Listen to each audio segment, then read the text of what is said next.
in 경기장 도시형.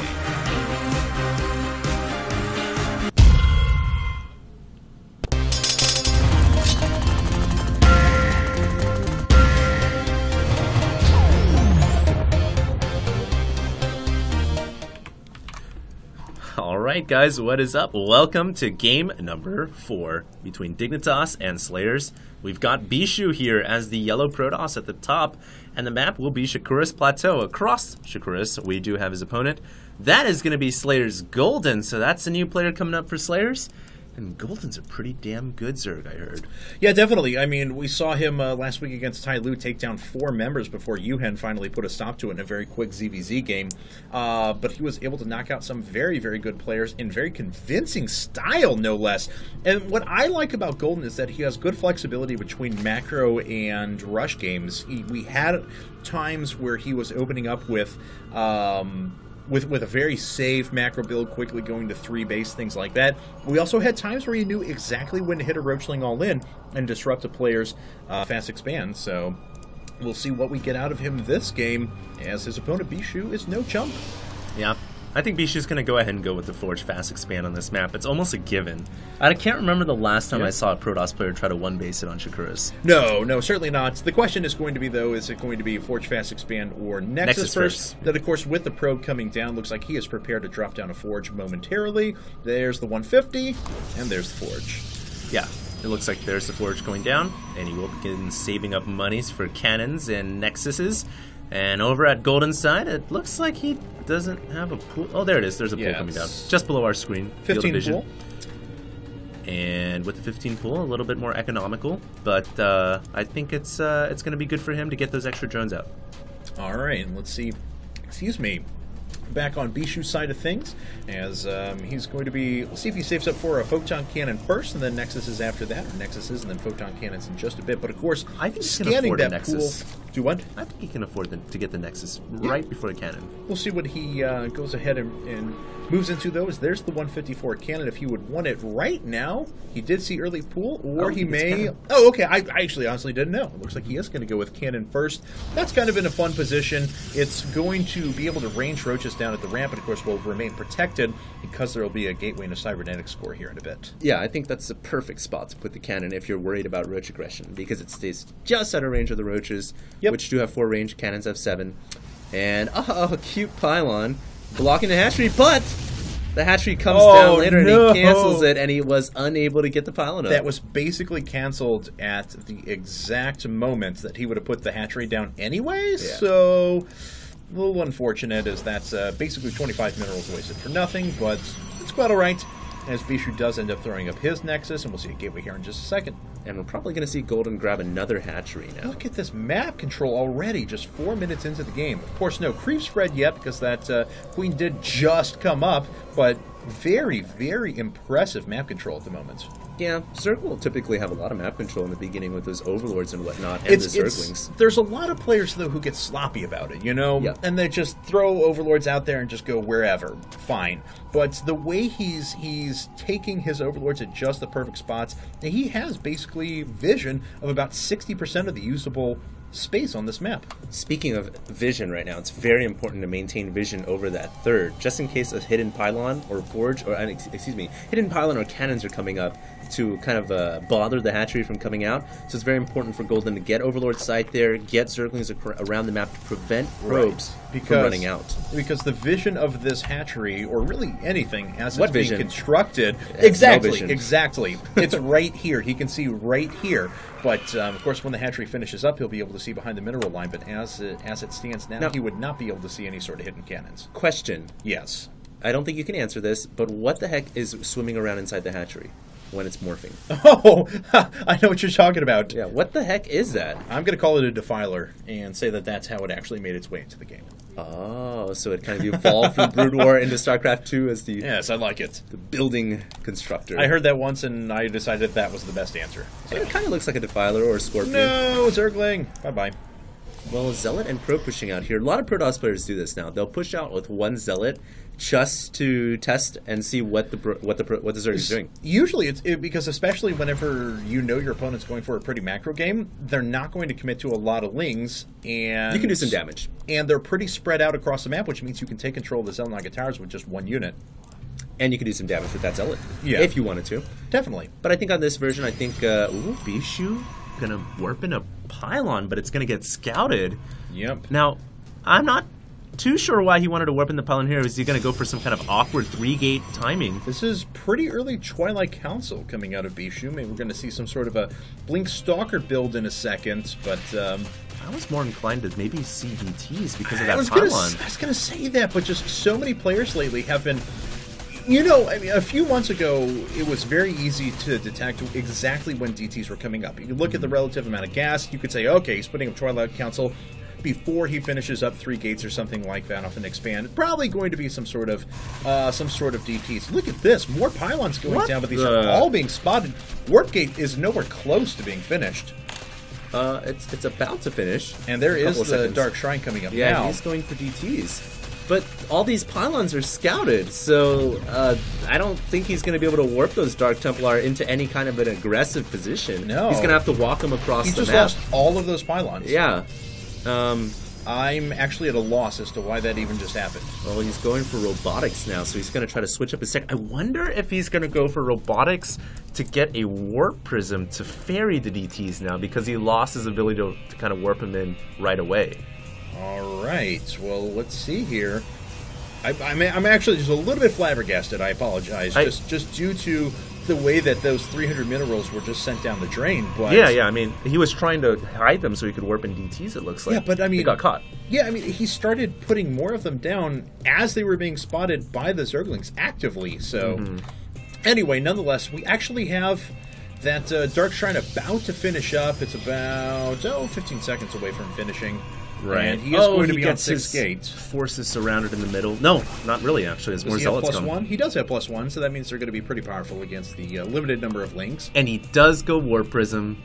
He goes Warp Prism to ferry the DTs because he can't warp them. I still think he's pushed himself into a situation where he's quite a bit behind, though. I think he's all in. Let's see here. Let's see what he's going to be able to do with these. There's the first few DTs are actually making their way out now. He should be able to reveal DTs unless he runs away. There we go. Good call in running them away. I think, though, that Golden noticed that DTs are coming, and he builds Spore Crawlers immediately. There they are. Spore Crawlers are already coming up. You are correct. Love to see some Overseers, too. No, he's making 6 Spore Crawlers. All right, so that should be able to cover. The Crawlers are coming up in the back, too. Love the play, because they won't be sniped off by DTs. And it looks like the hatchery may go down still, though. DTs have super high DPS. The Spore Crawlers are still a few seconds away from finishing. It might be out of range of seeing the DT, too. It is. Oh. He wants to be able to move them up in just a second. So he does lose one base. Way. And we'll see if Bishu's going to be able to take advantage of that, because that is a pretty big setback. Down here. Warping in sentries. Ooh, what? Sentry drop. No, this is fun. This is fun because he's just going to put, a couple of force fields there, a couple of force fields there, and trap. And kill off the. Yeah, trap about 10 drones. That's his plan. But this is such an unorthodox way to play PvZ. Let's see if he can pull this off. He's got to get some more drone kills. And he needs to drop down those force fields now. He's like picking up his. Miss Micro. Yeah, that was pretty bad Miss Micro actually, because those drones are going to be able to get away no problem. Looks like he gets a queen kill there, though. I think he just threw away. It wasn't as much damage as he wanted to do. Now he lost 4 sentries and a warp prism in that, and he only killed 1 worker and a queen. I think after he successfully pulled off the hatchery snipe, he was back in the game, considering how far behind he was. But then he just kind of tossed some of that advantage back to I Golden. agree with you, definitely. We do have an infestation pick coming up now, along with +1 ranged attacks and roach speed. And Golden is continuing with his mass production of drones, as he's now on 78 workers, 3 more finishing up, so 81 at the moment. And as you were alluding to there, the economy is pretty even between our 2 players. But of course, as soon as this hatchery finishes up, it is going to rocket up for Golden. Yeah, a couple of DTs waiting up there. It's going to get scouted by the Overseer patrol, if you will. Yes. This is actually just a DT patrol. It's going around looking for DTs, and he finds them, so he hits the gold right there. Good surround, too. Great surround, yeah. Those speedlings will surround your DTs fast. Yep. And it looks like Dignitas Bishu is now pushing it into the middle. All right, we're going to see if he can do damage with this attack that he has up. How many gates is he on? Let's see, that's 6 there, 7, 8 gates off of just 2 bases. So this is an extremely strong push, and it's going to be very difficult for him to expand behind this if he wants to continue and just continually reinforce. I think if Golden waits for +1 weapons, he could actually roll this.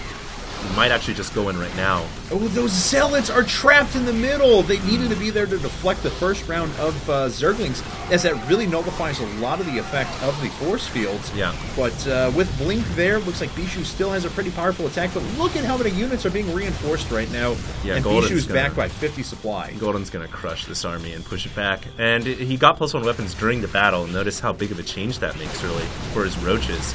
He can be so much more aggressive. He can do so much more damage. All he has to do now is pull back on the creep and wait for reinforcements to arrive, and that push is going to be totally nullified. But to Bishu's credit, he didn't lose that army, so he can actually defend the 3rd expansion. Yeah, he is going to do that for a little while at least. I mean, on the 8 gates, and especially because he was warping in a couple more, means he hasn't been able to realize all 8 gates yet. It goes back to what I was talking about before, about him, you know, having to choose to expand or reinforce his army fully. And since he hasn't reinforced his army fully, this is a lot of roaches that are making their way out now. Yeah, this could just crush the Stalker Ball. All the Zealots have gone down. Roaches continuing to press forward. I think at this point, Bishu would be pretty wise to invest in some cannons at that 3rd, too. He's warping in Zealots, so cannons would, you know, help out in a major, major way. Oh, we have Pneumatized Carapace coming up now, and don't know if Ventral Sax is already done or not, but here it comes. The Stalkers, actually in this little choke point, because they outrange the roaches, is actually pretty good because he can just blink to the back and defend that spot pretty well. If he could snipe off the Overseer, he could blink to the high ground and just dominate those roaches. Yeah. Or at least hold that position for a very long time. He had an Observer. There it is, okay. Yeah, he can definitely blink to the high ground if he wanted to. And these roaches are getting +2. It's about halfway done, but it looks like they're going to commit right now. And now this spot is much different than this spot as far as a point of engagement for Bishu. This is way better for Golden. The concave for Bishu is beautiful. Oh, no. I mean, he still was making the best of that situation there. And he does trade cost effectively, yes. But it's going to be very difficult for him to be able to match his opponent's production right now, especially at a 60 supply and 20 worker deficit. Yeah, I think what Golden's doing here is just continually pushing and being aggressive because he doesn't want the Protoss Ball to max out, and all the while he's expanding to the top left. Oh, and now he's got Infestors. Yeah, now he's got Infestors out. So and we have Ventral Sax coming up as well. So I do like that. Very soon he'll be able to drop. Yeah. You can now drop the main. You can be aggressive on multiple angles. So Baling Nest can come up and he can drop right in the middle of a bunch of Stalkers. You could do a bunch of different things with that drop, and it looks like that DT will actually make its way into the Zerg army. Kill Infestors. It will actually can two-shot. Get that job done. So that's pretty good. If he can pick off... Oh, there's a fungal. Yeah, but he wasted a fungal and killed an Infestor, so it was a good use of a DT there. But there's just so much stuff for Golden. Yeah. Oh my god. Fungal holding units in place as the roaches just continue to make their way up to the top. I actually don't see any detection here out of Golden, so the DTs are going to do quite a bit of damage. But once again, we have a situation where, oh my god, 100 supply deficit now, and falling. He's actually going to hold, though. Oh, yeah. He'll hold the first attack. Beautiful. Yeah, but he's definitely far behind right now, because what Golden's doing... A lot far behind. He's just trading right now. Yes. He's just trading, preventing the Protoss Ball from maxing out. He can max out very quickly, and the next slam of his entire army into this front wall is going to totally bust it down. Yeah, the foundation will fall apart. You are absolutely correct, as there is still a 90 supply difference and no sort of harassment whatsoever going down for Bishu. And here it comes. Looks like we are going to have a roach drop around the back at the same time. Yeah, these 4 roaches coming to the back is going to divide Bishu's attention. He can't warp in everything to the front to a fight ready because he has no defenses ready, and he's got to use some of his cycles to defend against that roach drop. All right, so there is the first Colossus just finishing up. That was a heavy investment in tech, though, when he was quite far behind in terms of overall army. Although, of course, it's necessary if he believes that he has a chance of continuing to advance in this game. So I understand it, but one Colossus by itself, especially without range, is not going to do much against this staggering force that Golden is now assembling. And he's maxed, and he's going to Hive, and he's going to Spire, and Burrow been +1 melee attacks. all coming up while he banks resources. And now you guys see why Bishu's so far behind this game, because he went for that DT opening, because he went for that very strange pylon placement, and he tried to be so aggressive with the War Prism. He set himself so far back in the late game that now he's just going to get overrun. And you mentioned that the Colossus doesn't have range. That's a huge mistake there. I don't even know if it's a mistake. Maybe he can't afford it. Right. Now this army is just going to get overrun, and Golden will actually take this game and bring the momentum back for SlayerS. All right, and the last couple of forces for Bishu are going down. He GG's, and now SlayerS is up 3-1.